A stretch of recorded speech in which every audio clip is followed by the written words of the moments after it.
toda la opinión, realidad y debate sobre los temas que me interesan. Junto a Fernando Paulsen. La clave me escucha.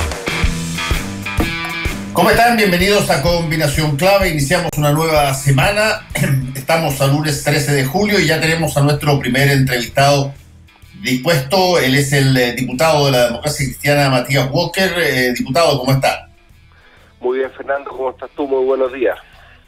Bien, estamos pasando una etapa legislativa bien especial porque no solamente hay un montón de proyectos de ley que todavía no se tramitan, muchos de ellos tienen que ver con cosas que se habían pospuesto durante mucho tiempo, ni hablar de las reformas a la AFP y todo lo demás, pero esto ha sido cruzado con situaciones contingentes, como particularmente la posibilidad de sacar el 10% de las AFP por parte de los afiliados, cosa que fue aprobada por la Cámara de Diputados, sigue discutiéndose ahí, pero remeció sin duda los cimientos del modelo que actualmente nos rige, y quería preguntarle primero que nada cómo se ve el momento desde justamente la misma Cámara en los procesos que siguen para esta misma oportunidad legislativa.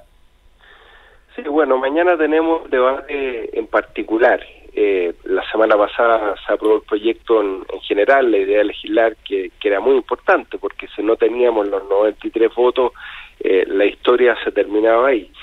Pero se aprobó en particular, se aprobaron en la Comisión después de Constitución las indicaciones, y eso nos permite mañana iniciar el debate en particular. Probablemente van a querer hablar muchos diputados y diputadas, y por lo tanto la votación va a ser el miércoles.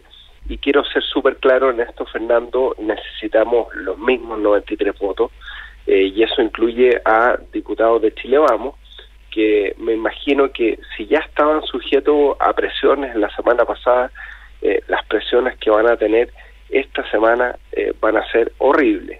Bueno, de hecho, el propio ministro del Interior lo amenazó con que quedaban fuera la coalición si votaban a favor. Yo espero que ellos resistan estas presiones, porque la verdad es que están muy convencidos, porque al igual que nosotros conversan con mucha gente, sobre todo sectores medios, que nos dicen que no han accedido al IFE, que no han accedido al FOGAPE, que no les convence esta propuesta del crédito blando que le ha presentado el gobierno, y por eso nosotros decimos, bueno, que la gente pueda elegir, ¿no?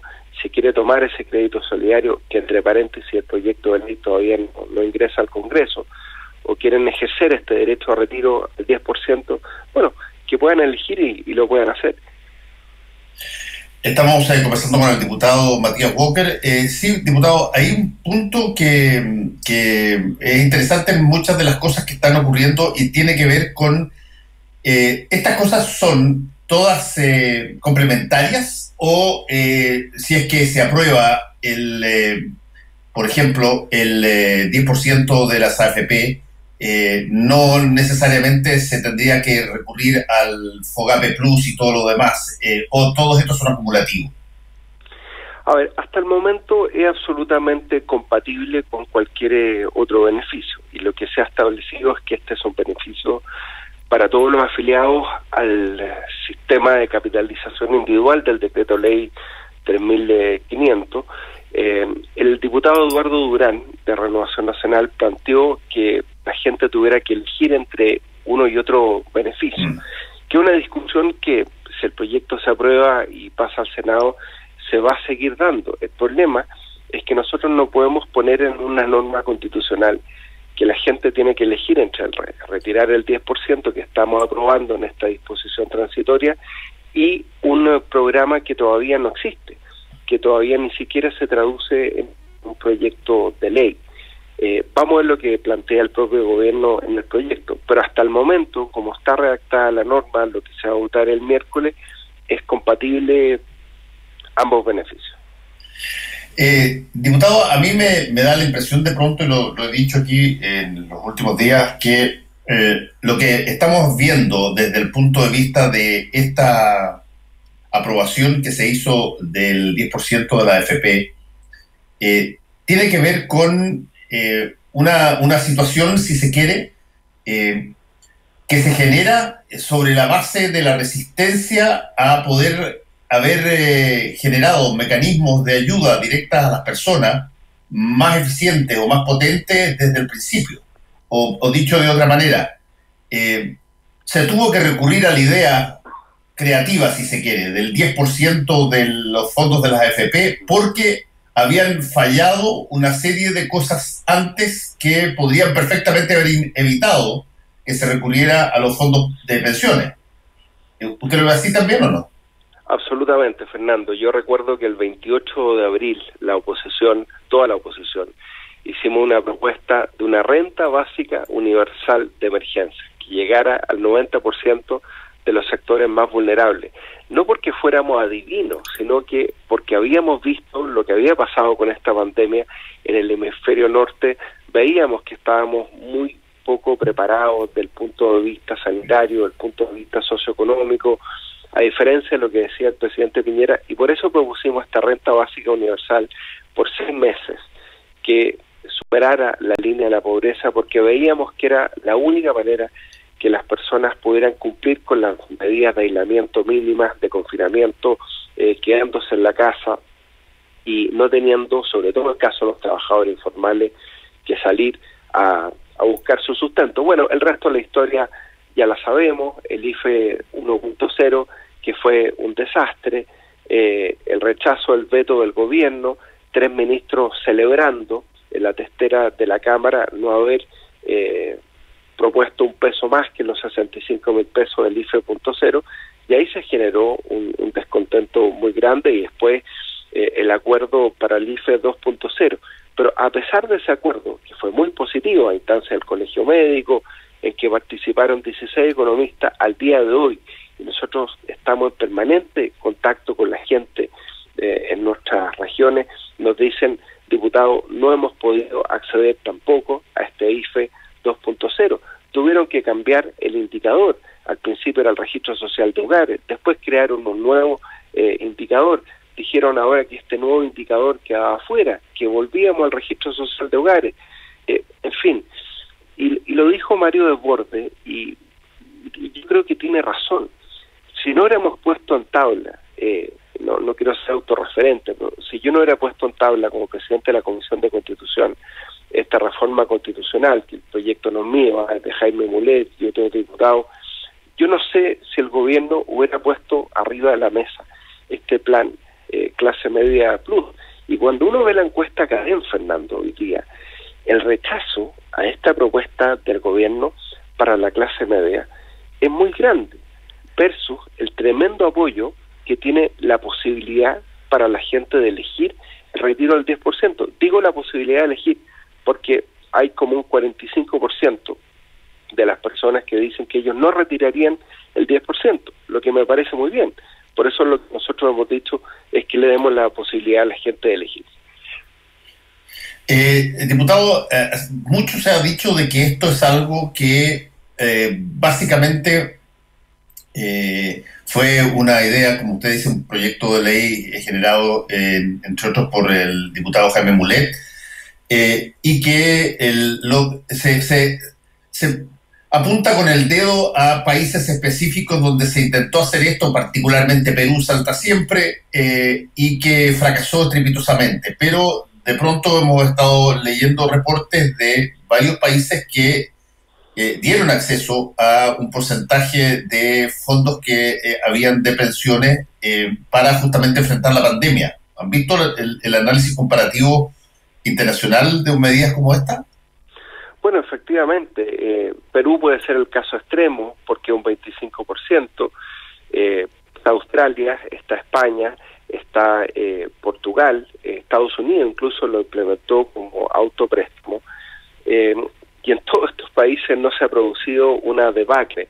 Ahora, ha habido criterios distintos, para decirlo honestamente. En el caso de Australia, por ejemplo, siempre las personas pueden retirar $10.000 y ahora se les dio la posibilidad, producto de la pandemia, de retirar $10.000 adicionales, pero las personas tenían que acreditar que han visto disminuido su ingreso, ¿no?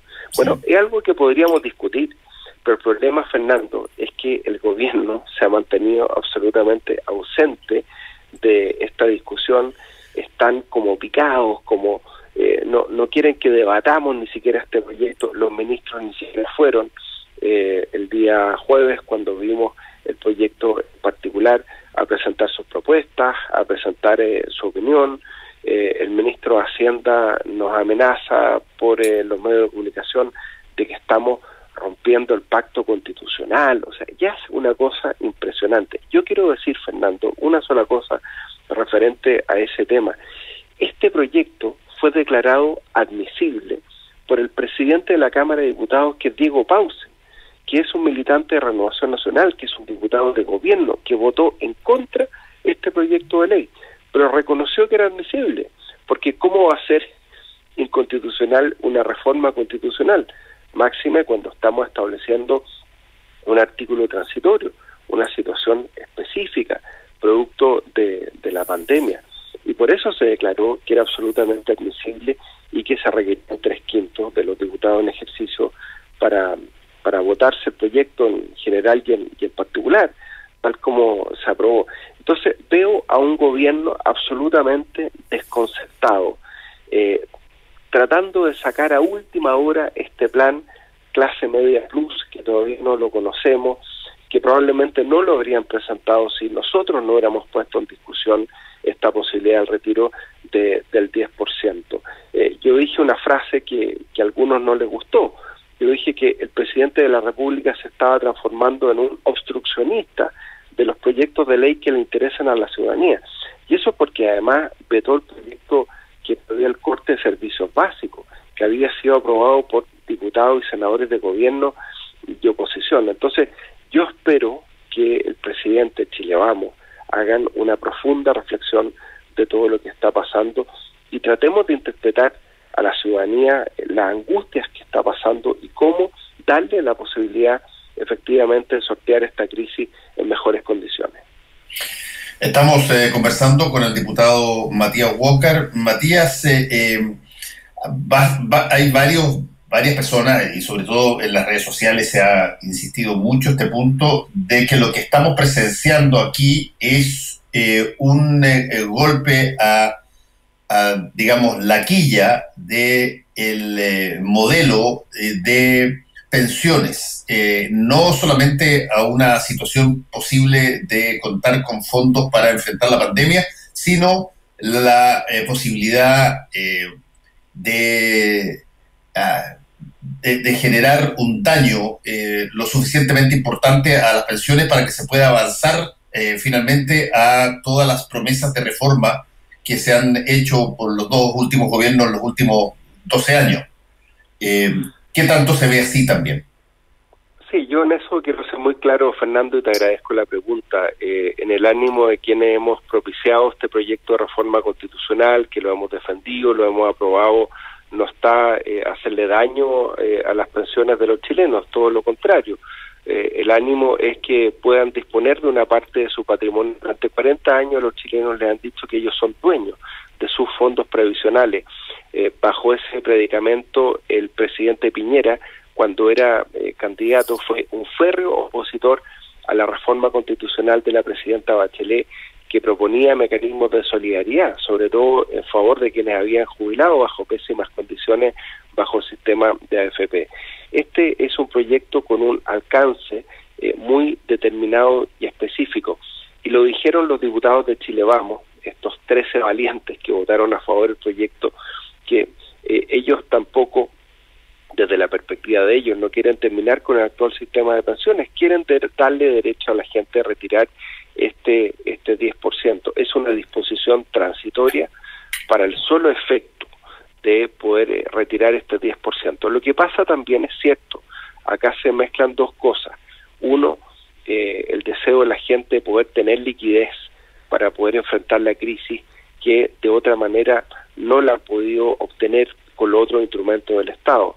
Y se mezcla también, lo dijo Nicolás Izaguirre, es cierto, una cierta rabia que tiene la gente hacia las AFP, porque les prometieron que iban a jubilar al 100%, y hoy día las tasas de reemplazo en promedio están entre el 15 y el 20%, a pesar de haber cotizado toda una vida. Si los testimonios que nosotros vemos en terreno son realmente impactantes. Por lo tanto, esta es una reforma con alcance específico. En la gente que votó a favor, sobre todo Chile Vamos, no hay un deseo probablemente de terminar con el sistema de AFP. No, ellos quieren darle la posibilidad a la gente de retirar un 10%. Entonces, yo tampoco quiero ir más allá con la interpretación de lo que en definitiva buscamos quienes estamos aprobando esta norma.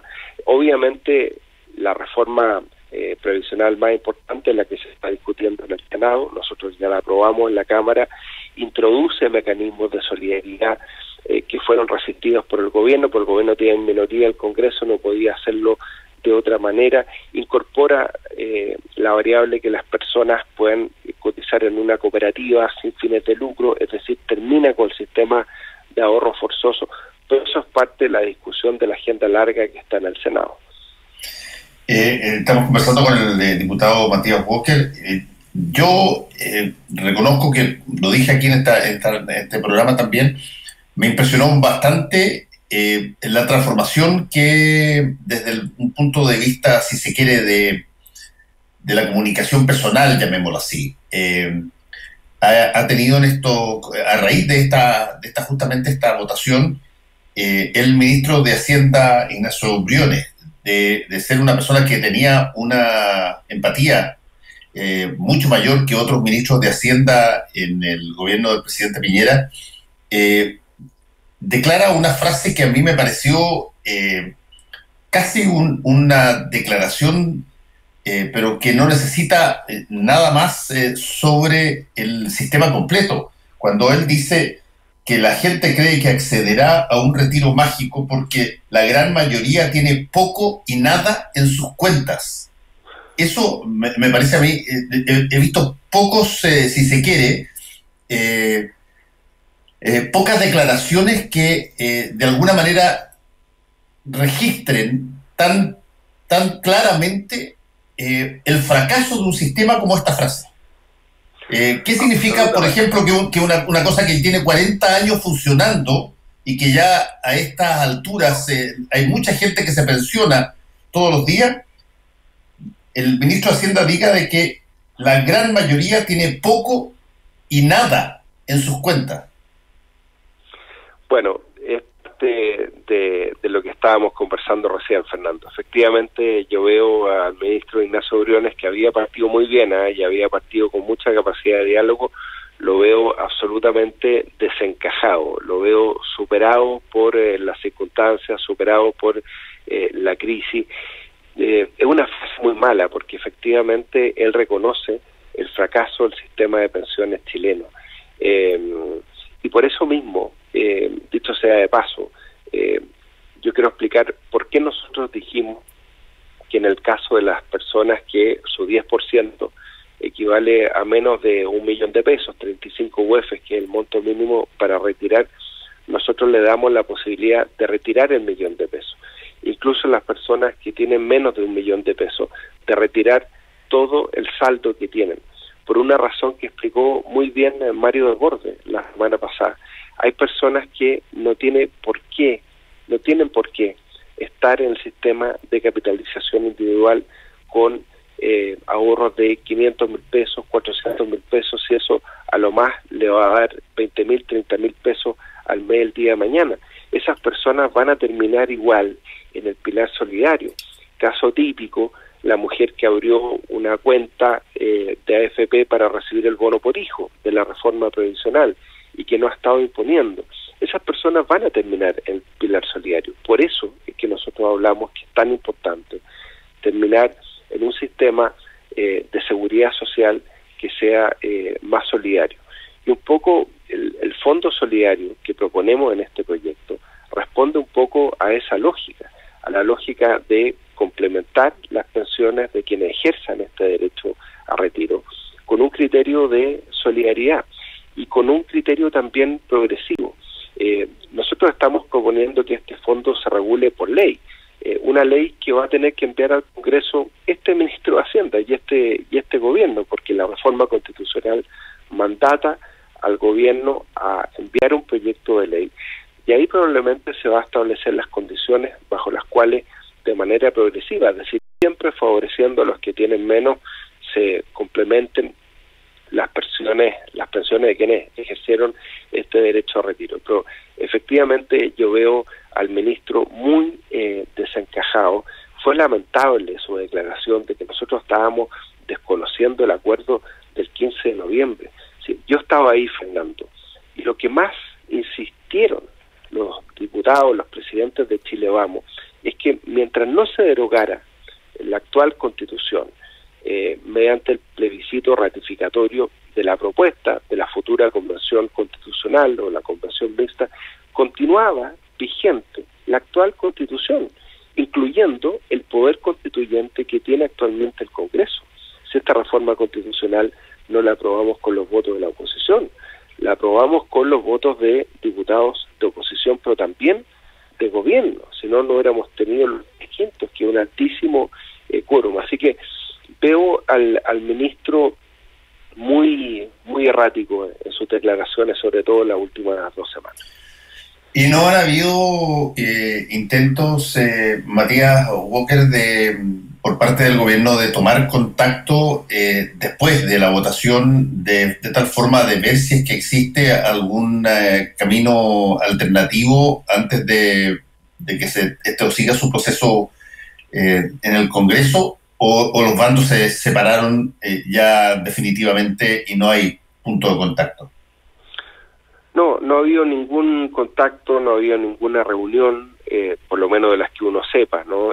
Conmigo, como presidente de la Comisión de Constitución, no ha conversado ningún ministro de gobierno, y eso es extraño, ¿no? Porque lo lógico es que después de una derrota legislativa, el gobierno diga, bueno, vamos a ver de qué manera vamos a enfrentar este proyecto, vamos a ir a la comisión, vamos a presentar nuestro punto de vista, vamos a presentar nuestras propuestas. Nada de eso ha ocurrido.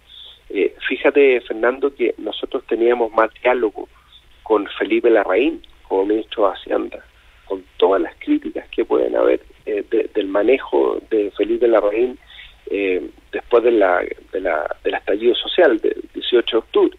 Pero teníamos más diálogo con Felipe Larraín que con Ignacio Briones, una cosa muy curiosa.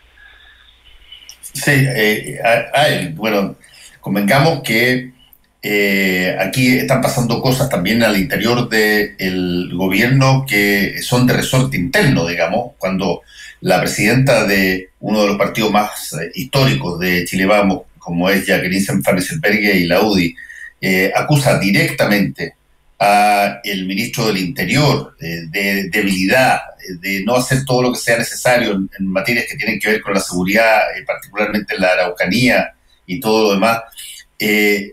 Estamos hablando de Blumel, sale un ex ministro del Interior también a criticar muy duramente a Gonzalo Blumel, como fue el caso de Rodrigo Hinspeter recién.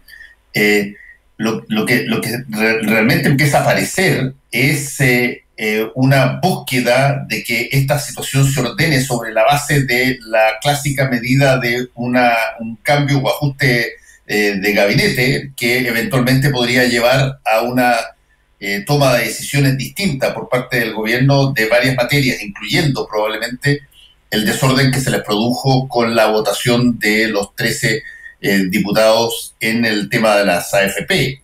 ¿Cómo se ha visto eso en el Parlamento? Porque me imagino que deben conversar con los parlamentarios de gobierno y de lo que está pasando en esos sentidos.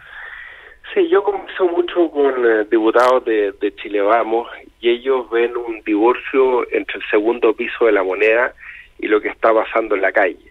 Y le atribuyen mucha responsabilidad a Cristian Larroulé. Yo creo que si el presidente de la República va a hacer un cambio, el cambio tiene que hacerlo, y tiene que empezar por hacerlo en el segundo piso. Vemos efectivamente al mismo segundo piso que probablemente le dijo al ministro Sichel, al ministro Briones, al ministro Ward en su momento, que resistieran, que no entregaran un peso más de los 65.000 pesos del IFE 1.0. Ahí perdimos mucho tiempo, porque además eso coincidió con el retorno seguro. Ahí todo lo que pasó en mayo fue un desastre y tiene que ver con una mala lectura que hizo el segundo piso. Y eso los diputados de Chile Vamos lo advierten, porque mira, fueron 13 los valientes que se atrevieron a votar a favor el proyecto el miércoles pasado, pero eran muchos más los que querían votar a favor, y siguen siendo muchos más, porque la gente les manda los mismos correos electrónicos, las mismas reuniones que tienen con nosotros, y les dicen, te estoy hablando de profesionales, te estoy hablando de agricultores, que no han podido acceder a nada, que no han podido parar la olla. Carlos Montes decía ayer en televisión, oye, el caso de los dentistas, que no han podido trabajar, el caso de los transportistas escolares, hay tanta gente. Entonces, el gobierno sigue llegando tarde, a cuentagotas. Yo te diría que el principal problema, más que en el gabinete, está en el segundo piso. Matías, si es que el gobierno de pronto hiciera uno de esos gestos, si tú quieres, desesperados para defender el que no se toquen las platas de la AFP y te anunciara una inyección en este plus, digamos, de, qué sé yo, 450.000 pesos por persona. ¿Variaría la situación? ¿Se podría de alguna manera retrotraer todo lo que se ha avanzado en el 10% de las AFP? Lo que pasa es que yo no puedo hablar de supuestos y estas decisiones se toman de manera colectiva, Fernando. Yo espero que si el gobierno tiene una propuesta la presente en el Congreso, donde corresponde. Hasta el momento solo tenemos un anuncio de una propuesta que es absolutamente insuficiente. La gente ya está cansada de la letra chica, del FOGAPE. ¿Cuántos microempresarios que por el hecho de tener BICOM no calificaron para el FOGAPE, ni siquiera han podido acceder a los programas de Cercotec o el Banco Estado? Entonces, yo digo, si el gobierno tiene una propuesta, que la presente donde corresponde, que en el Congreso, y ahí la discutimos. Sí, pero es una posibilidad, es decir, no hay una, llamémoslo así, no hay una suerte de fijación con que o es el 10% de las AFP o nada. Aquí estamos hablando de básicamente ir a ayudar a la gente de la forma más eficiente, rápida y considerable que se pueda, y eso no necesariamente pasa exclusivamente por el 10% de la AFP, ¿o sí? O sea, por supuesto, nosotros siempre planteamos, por eso yo hacía referencia a esta propuesta del 28 de abril de la renta universal de emergencia. Siempre hemos priorizado las transferencias directas. No es que estemos enamorados del retiro del 10%, sabemos que es la última opción, pero en este momento una opción necesaria cuando no tenemos otras alternativas, cuando la gente más bien no tiene otras alternativas arriba de la mesa. Sí. Una última pregunta, Matías. Las personas con las que ustedes han conversado que votaron a favor del proyecto del 10%, ¿se mantienen en esa vereda o están dudando o titubeando en función de lo que me imagino debe ser un lobby fuerte por parte del gobierno?